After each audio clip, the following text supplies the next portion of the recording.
ایک secondary school کے head master کہتے ہیں کہ میں نے اسکول کے باہر لکھوا دیا کہ اسکول کی عمارت پر لکھائی کرنا منع ہے۔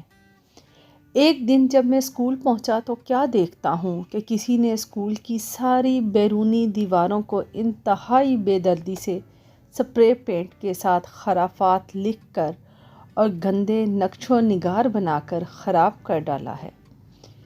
میرے اسکول کے لیے یہ پہلا اور افسوسناک واقعہ تھا۔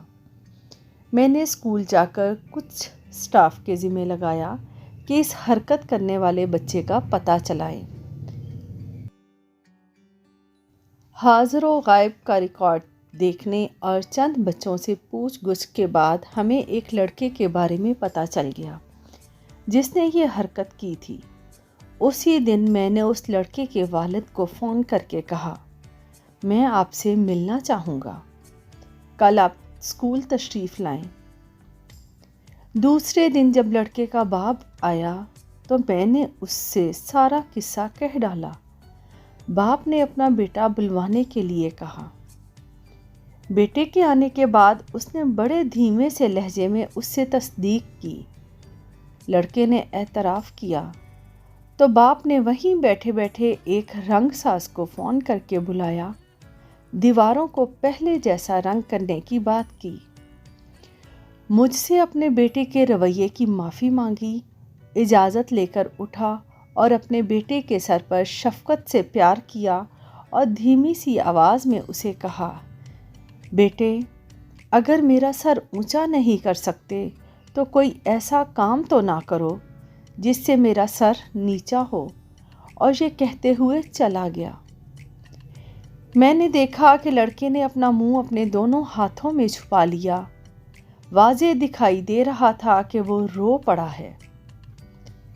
مجھے بہت حیرت ہو رہی تھی کہ لڑکے کے باپ نے کیا خوب نفسیاتی طریقہ اپنایا تھا۔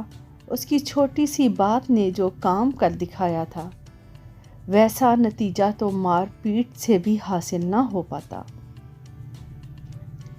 میں نے لڑکے کے تاثرات دیکھنے کے لیے اس سے پوچھا، بچے، تیرا باپ بہت شفیق اور محترم انسان ہے، اس نے تجھے کچھ خاص سرزنش بھی نہیں کی، پھر تجھے کس بات پر رونا آ رہا ہے؟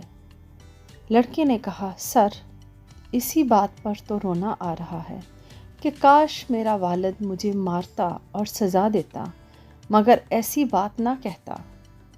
لڑکے نے مجھ سے معذرت کی اور اجازت لے کر چلا گیا۔ پھر میں نے دیکھا کہ اس بچے نے میرے اسکول میں اعلیٰ کارکردگی دکھائی اور ہر کلاس میں ٹاپ کیا۔ سچ کہا کسی نے، اولاد کو پیار محبت سے سمجھانا چاہیے، نہ کہ ڈنڈے سے یا گالم گلوچ سے۔ اپنی اولاد کو اچھا دوست بنا کر رکھو، ورنہ برے لوگ ان سے دوستی کر کے انہیں برا بنا دیں گے۔